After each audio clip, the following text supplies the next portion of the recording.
Diarrhoea during pregnancy, pregnancy के दौरान loose motion होना।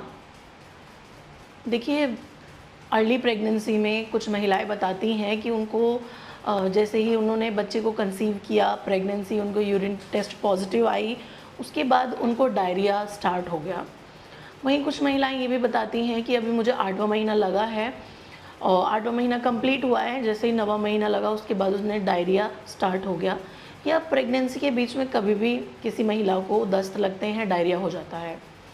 तो हमें इस डायरिया के लिए क्या करना चाहिए, क्या कारण होते हैं, क्या ऐसे फैक्टर्स होते हैं जिस कारण से प्रेगनेंसी के दौरान आपको डायरिया हो जाता है, लूज़ मोशन हो जाते हैं। तो इसके लिए हमें क्या करना चाहिए, कब खतरे वाली बात है, कब खतरे वाली बात नहीं है। नमस्कार, आपका बहुत बहुत स्वागत है आपके अपने यूट्यूब चैनल में, जहां हम बात करते हैं गर्भवती महिलाओं की सेहत से जुड़ी अनेकों समस्याओं के बारे में।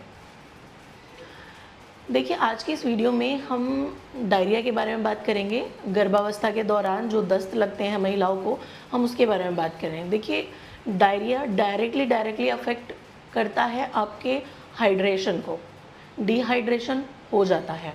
ऑलराइट, यदि आपको लूज़ मोशन हो रहे हैं तो पक्का आपको डिहाइड्रेशन होगा ही होगा। तो यदि प्रेगनेंसी के दौरान आपको लूज़ मोशंस हो रहे हैं, तब आपको इसके लिए क्या करना चाहिए। देखिए, सबसे पहले इलाज से पहले कारण जानने की ज़रूरत है। कारणों में सबसे पहला कारण आता है आपके हार्मोन्स में चेंजेस का होना, आपके हार्मोनल चेंजेस। इसका दूसरा कारण होता है आपका खुद का डाइट फैक्टर, आप जो भी खा पी रहे हैं या जैसा भी आपका खाना पीना है, इसका दूसरा कारण आपका डाइट फैक्टर हो सकता है। इसका तीसरा कारण होता है आपके कुछ सप्लीमेंट्स, डॉक्टर ने आपको कुछ सप्लीमेंट्स प्रिस्क्राइब किए। अब आप जब भी दवा खाती हैं तभी आपको टॉयलेट जाना पड़ता है, आपको डायरिया हो गया है। ऑलराइट, तो अब वो क्या सप्लीमेंट्स हो सकते हैं, वो सप्लीमेंट्स होते हैं आयरन के सप्लीमेंट्स। ज़्यादातर महिलाओं को जो है आयरन से प्रॉब्लम होती है, जैसे ही वो आयरन का इंटेक करती हैं वैसे ही उनको डायरिया हो जाता है। उसके अलावा इसका जो तीसरा कारण होता है, चौथा कारण होता है, वो होता है इन्फेक्शन। इन्फेक्शन एक अंडरलाइन कारण है, एक बहुत बड़ा मुद्दा है। यदि प्रेगनेंसी के दौरान या प्रेगनेंसी से पहले आपको आंतों में इन्फेक्शन था, आईपीएस जैसी कंडीशन थी, लेकिन आपने उसका ट्रीटमेंट नहीं कराया, प्रेगनेंसी रुक गई, अब आपको पूरी प्रेगनेंसी आप परेशान रहेंगे, आपको बार बार लूज स्टूल आते रहेंगे, दिमाग में कुछ सोच लिया, टेंशन हो गई या कुछ खा लिया, आपको तुरंत टॉयलेट जाना पड़ेगा। ऐसे जो है आपको जो भी आप खाएंगे वो तुरंत आपको डायरिया के थ्रू आपको बाहर निकल आएगा। ऑलराइट, तो इन्फेक्शन एक बहुत बड़ा कारण हो सकता है। अब हमने कारणों के बारे में जान लिया कि हार्मोन तो नहीं है, हमारा डाइट फैक्टर तो नहीं है, या हमारा इन्फेक्शन तो नहीं है, या ऐसा तो नहीं है कि हम बहुत कुछ मिर्च मसालों वाला खाना खा रहे हैं।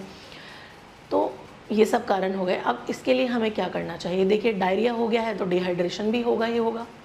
ये माँ के लिए और शिशु के लिए, दोनों के लिए बहुत खतरनाक हो सकता है। बात करेंगे कि अब हमें, जैसे हमें कारणों का पता चल गया है, अब हमें इसके लिए क्या इलाज करना चाहिए। देखिए, यदि आपको डायरिया है तो डिहाइड्रेशन आपको होगा ही होगा, ठीक है, आप इससे नकार नहीं सकते हैं। तो यदि आपको डिहाइड्रेशन हो जाता है तो माँ और शिशु दोनों के लिए ही बहुत खतरनाक होता है। बच्चा प्रॉपर्ली डेवलप नहीं हो रहा है, माँ को हर वक्त थकावट, सुस्ती, लेटे रहने का मन करेगा, उसका बीपी फॉल करेगा। ऑलराइट, ऐसी बहुत सारी समस्याएं माँ के साथ बनना शुरू हो जाएंगी।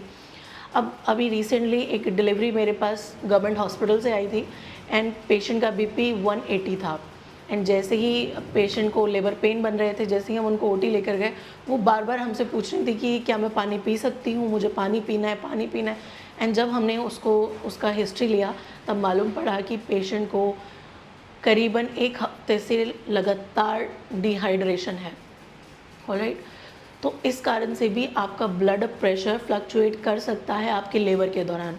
ऑलराइट, यदि आपका बीपी बढ़ा हुआ है प्रेगनेंसी, डिलीवरी के दौरान, तब आपकी जान भी जा सकती है। तो ये डायरिया इतना, समटाइम लगता है ना कि डायरिया ही तो है, लूज मोशन ही तो है, यदि प्रेगनेंसी के दौरान आप इसका इलाज नहीं कराते हैं तब ये एक ख़तरे का बहुत बड़ा संकेत बन सकता है। तो कभी भी डिहाइड्रेशन को, डायरिया को आपको नज़रअंदाज नहीं करना है। यदि कंडीशन बहुत ख़राब हो गई है तब आपको अपने हेल्थ केयर प्रोवाइडर, अपनी गायनोकोलॉजिस्ट, अपने लेडी डॉक्टर को मिलना ही चाहिए, नज़रअंदाज बिल्कुल भी नहीं करना चाहिए। ऑलराइट। अब हम इसके लिए क्या कर सकते हैं, देखिए सबसे पहला तो आपको हाइड्रेटेड रहना है, आपको अच्छी मात्रा में फ्लूइड का इंटेक करना है, आपको पानी पीना है, पानी से बेहतर कुछ भी नहीं है। यदि पानी नहीं चल पा रहा है तब आप कोशिश करें नींबू पानी का प्रयोग करें, नारियल पानी का प्रयोग करें, ऑलराइट। या जो ORS आता है आप उसका इस्तेमाल कर सकते हैं, एनार्जल का इस्तेमाल कर सकते हैं, वो तो टेस्टी भी होता है। उसके अलावा आपको अपनी डाइट पर ध्यान देना है। डाइट पर कैसे ध्यान देना है, आपको पैक्ड फूड नहीं खाने हैं, सबसे पहले और सबसे ज़रूरी।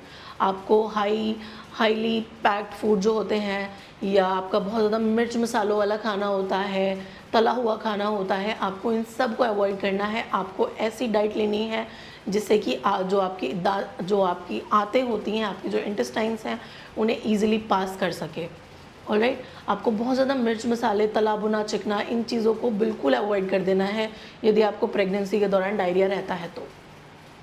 आप सादा खाना खाइए, दाल दलिया खिचड़ी। आप खिचड़ी खाएंगे, एक चावलों का मांड बनता है, आप उसका यूज़ कर सकते हैं। आप केला खा सकते हैं, आप दही खा सकते हैं, आप इन चीज़ों का इस्तेमाल कर सकते हैं। उसके अलावा आप प्रोबायोटिक्स का इस्तेमाल करें। प्रोबायोटिक, नेचुरल प्रोबायोटिक हमारी दही होती है। प्रेगनेंसी के दौरान ज़्यादातर महिलाओं को कहा जाता है कि एक छोटी कटोरी दही आपको हर दिन खानी चाहिए सुबह में, ऑलराइट। यदि आप दही का इस्तेमाल लगातार करती हैं तब आपको जो है, आपके जो फ्लोरा है पेट के, वो बैलेंस रहते हैं और आपको डिहाइड्रेशन या आपको डायरिया नहीं होता है, ऑलराइट।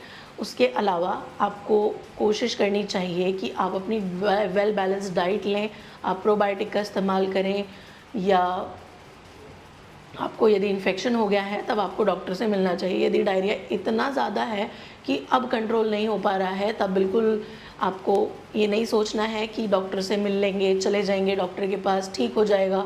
घर के नुस्ख़ों का आप इस्तेमाल कर रहे हैं, सारे घर के नुस्खे आपने अपना दिए हैं, लेकिन आपका डायरिया नहीं कंट्रोल हो रहा है, आपको डॉक्टर को मिलना चाहिए। डॉक्टर आपको IV इन्फ्यूज़न्स देंगे, आपको कुछ मेडिकेशंस जो ओवर द काउंटर अवेलेबल होती हैं, आपको वो दवाइयाँ दी जाएंगी और आपका डिहाइड्रेशन, आपका डायरिया ठीक हो जाएगा, ऑलराइट। तो कभी भी डायरिया को नज़रअंदाज बिल्कुल भी नहीं करना है, क्योंकि डायरिया डायरेक्टली आपके डिहाइड्रेशन का एक बहुत बड़ा मुद्दा बन जाता है प्रेगनेंसी के दौरान। अगर प्रेगनेंसी की शुरुआत में होता है तो पूरी प्रेगनेंसी आप परेशान रहती हैं।